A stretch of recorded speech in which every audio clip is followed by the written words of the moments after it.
Hello students, welcome to the same classes. Students, आज का हमारा जीके का जो टॉपिक है वो ये है लोकतंत्र के गुण तथा अवगुण, merits and demerits of democracy. Students, जैसा कि आप सबको पता है कि लोकतंत्र कैसी शासन व्यवस्था है। लोकतंत्र एक ऐसी शासन व्यवस्था है जिसके अंतर्गत जनता प्रत्यक्ष या अप्रत्यक्ष रूप से शासन संचालन के कार्यों में भाग लेती है और इस शासन प्रणाली को जितने भी प्रकार की शासन प्रणालियां हैं उन सबसे बेटर माना गया है, सबसे अच्छा माना गया है। उन्हें सबसे अच्छा क्यों माना गया है लोकतंत्र शासन प्रणाली को, उसके बारे में हम डिस्कशन करने जा रहे हैं। तो फर्स्ट ऑफ ऑल जो इसका गुण है वो क्या आता है, जनमत पर आधारित। कि जो लोकतंत्रीय शासन प्रणाली होती है ये जनमत पर आधारित होती है, क्योंकि इसके अंतर्गत लोग, जनता अपने प्रतिनिधियों का चुनाव करती है। इसमें जनता की इच्छाओं को ध्यान में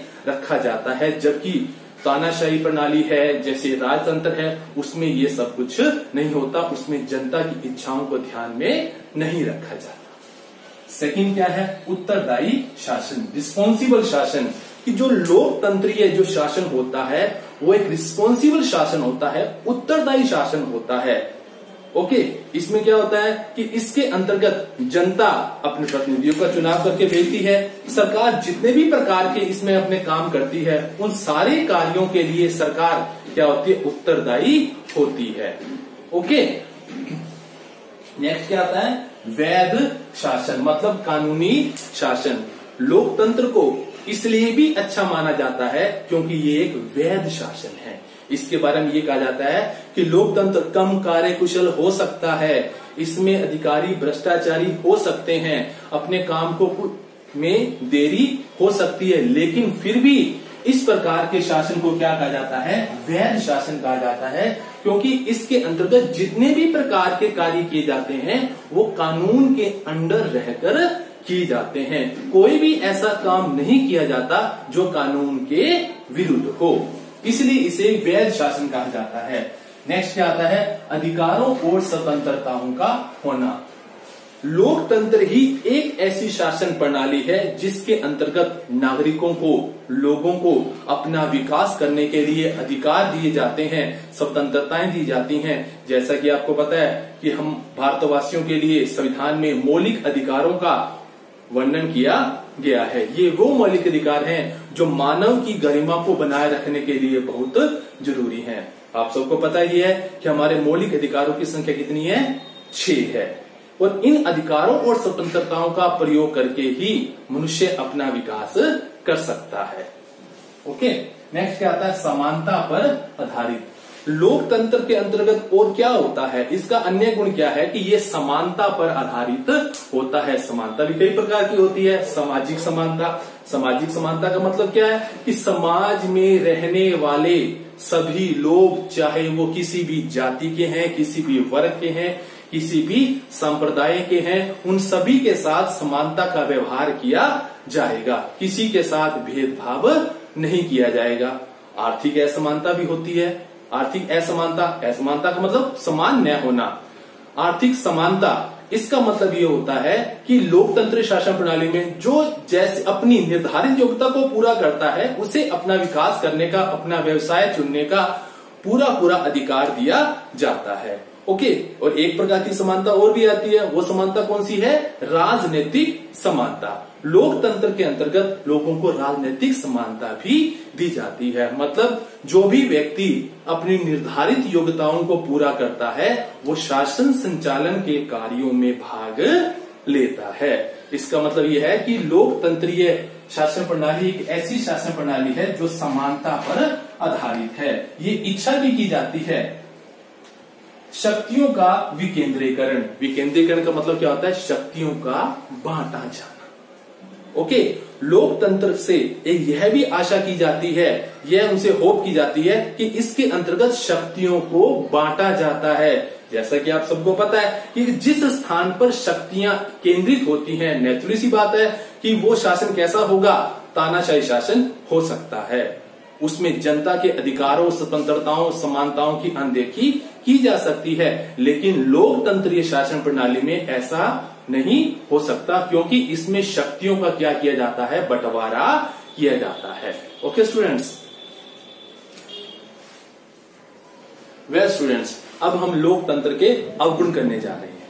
जैसा कि आपको पता है कि लोकतंत्रीय शासन प्रणाली एक ऐसी शासन प्रणाली है जिसमें जनता की इच्छाओं को ध्यान में रखा जाता है। लोगों को अधिकार भी होते हैं, लोगों को स्वतंत्रताएं भी होती हैं, समानता के आधार पर उनके साथ व्यवहार भी किया जाता है। लेकिन इतने सारे गुणों के होने के बावजूद भी लोकतंत्र की कई आधारों पर आलोचना भी की जाती है। इसके कई अवगुण भी हैं। ओके, तो इसका पहला अवगुण क्या है? सुस्त शासन प्रणाली। लोकतंत्र को क्या कहा जाता है? एक सुस्त, लेजी शासन व्यवस्था भी कहा जाता है, क्योंकि इसमें जो काम होता है, कार्य होता है, वो धीरे धीरे किया जाता है। इतने में तो क्या होता है, जब काम इतना धीरे होता है, इतने में तो सारा काम ही, मतलब जिस उद्देश्य के साथ व्यक्ति अप्लाई करता है किस चीज के लिए, वो उद्देश्य उसका क्या हो जाता है, वहीं धरा का धरा रह जाता है। इसलिए इस आधार पर इसकी आलोचना की जाती है कि लोकतंत्र शासन प्रणाली एक सुस्त शासन प्रणाली है। ओके, सेकंड क्या आता है इसका अवगुण कि ये गुणों के स्थान पर संख्या को महत्व देता है। इसे हम ऐसे समझ सकते हैं कि मान लो किसी बात को मनवाने के लिए 100 में से 51 मूर्ख एक तरफ हैं और 49 समझदार एक तरफ हैं, तो लोकतंत्रीय शासन प्रणाली होने के कारण इसमें 51 मूर्खों की बात मानी जाएगी, न कि 49 समझदारों की बात मानी जाएगी।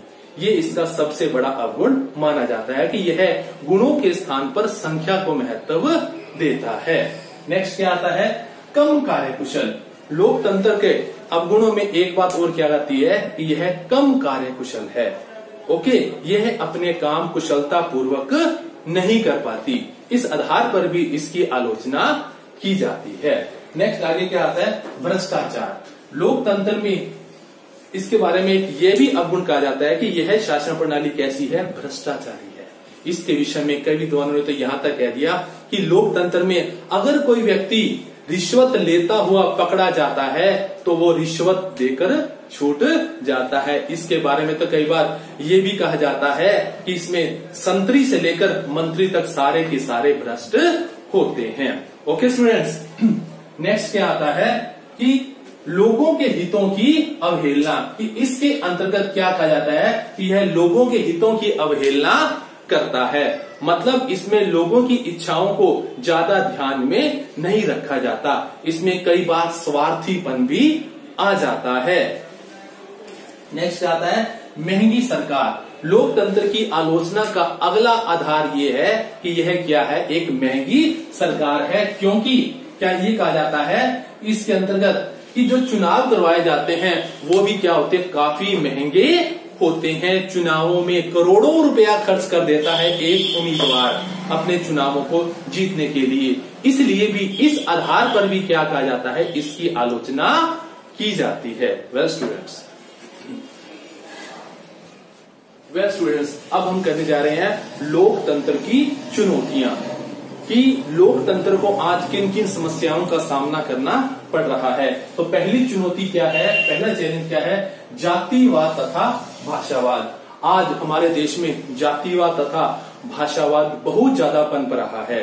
क्यों? क्योंकि लोगों की ये सोच बन चुकी है कि वो क्या करेंगे कि वो अपनी जाति के उम्मीदवार को ही वोट देंगे, अपनी भाषा बोलने वाले को ही वो वोट देंगे, चाहे वो उम्मीदवार कितना भी भ्रष्ट या अयोग्य क्यों ना हो। ये समस्या जातिवाद, भाषावाद, ये समस्या भारतीय लोकतंत्र के लिए एक अभिशाप बनकर सामने आ रही है। सेकंड चुनौती क्या है? सांप्रदायिकता। सांप्रदायिकता का मतलब क्या होता है? असहनशीलता। मतलब अपने धर्म को या अपने वर्ग को श्रेष्ठ मानकर दूसरे वर्गों, दूसरे धर्मों की, दूसरी जातियों की आलोचना करना, ये सांप्रदायिकता कहलाता है। आज हमारे देश में सांप्रदायिकता की भावना भी क्या है? बहुत ज्यादा पनप रही है और हमारे भारत देश को इसका बहुत ज्यादा सामना करना पड़ रहा है। जगह जगह संप्रदाय के आधार पर, धर्म के आधार पर झगड़े हो रहे हैं, दंगे हो रहे हैं, जिससे जान माल संपत्ति की बहुत ज्यादा हानि हो रही है। ये समस्या भी लोकतंत्र के सामने बनी हुई है। नेक्स्ट क्या आता है? मताधिकार का दुरुपयोग। लोकतंत्र के सामने एक चुनौती और उभर कर कौन सी आई है? मताधिकार का दुरुपयोग। लोग अपने मताधिकार का दुरुपयोग करते हैं। कई लोग तो क्या करते हैं कि अपने मताधिकार को बेच देते हैं, जिसके कारण क्या होता है कि जो उनका जो मत होता है, जो उनकी लोकतंत्र की शक्ति होता है, वो इसी भ्रष्ट हाथों में चला जाता है, जिससे योग्य के स्थान पर अयोग्य व्यक्ति चुन लिया जाता है। ओके, नेक्स्ट क्या आता है? आर्थिक असमानता तथा निर्धनता। कहने को तो ये कह दिया कि लोकतंत्र में सभी व्यक्तियों को जो अपनी निर्धारित योग्यता को पूरा करता है उसे अपना विकास करने का अधिकार दे दिया जाता है, लेकिन आज हमारे देश में आर्थिक असमानता इतनी ज्यादा है कि एक व्यक्ति तो ऐसा है जिसके पास क्या चीज है? खाने के लिए रोटी तक नहीं है, और एक व्यक्ति ऐसा है जो चांदी के बर्तनों में रोटी परोस कर वो खाता है। मतलब लोगों के पास कहने को तो अधिकार दे दिया कि भाई चुनाव लड़ने का अधिकार सभी को है, लेकिन उनके लिए क्या चाहिए? ये अधिकार केवल एक कागजी अधिकार बनकर रह गया है, क्योंकि चुनावों में आज बहुत ज्यादा पैसा खर्च होता है। इसमें साधारण व्यक्ति इसके चुनाव लड़ने के बारे में सोच भी नहीं पाता। अगली चुनौती क्या है? शिक्षा का अभाव। लोकतंत्र के सामने अगली चुनौती क्या है? यहाँ पर अशिक्षा है। हालांकि कुछ हद तक सुधार तो हुआ है, लेकिन वो परिणाम नहीं सामने आए हैं जो वास्तव में आने चाहिए, और इसी अशिक्षा के कारण ही लोगों में अंधविश्वास जैसी बातें फैली हुई हैं। नेक्स्ट क्या आता है? सामाजिक कुरीतियां। लोकतंत्र के सामने क्या है? सामाजिक कुरीतियां भी सामने आ रही हैं।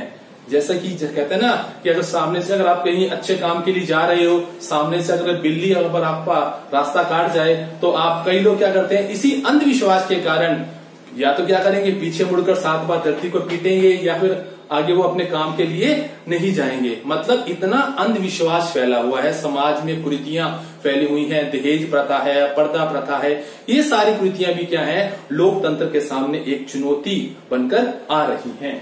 नेक्स्ट क्या आता है? उचित न्याय का अभाव। लोकतंत्र की अगली चुनौती क्या है कि इसके अंतर्गत लोगों को अच्छा व सस्ता न्याय नहीं मिल पाता। आज न्याय इतना ज्यादा महंगा हो चुका है कि गरीब व्यक्ति न्याय के लिए अदालत में जाने की वो सोचता भी नहीं है। वेल स्टूडेंट्स, आज का हमारा जीके का टॉपिक खत्म होता है। मिलते हैं नेक्स्ट वीडियो में किसी नए टॉपिक के साथ। तब तक आप खुश रहें, स्वस्थ रहें और अपने आसपास सफाई बनाए रखें। जय हिंद।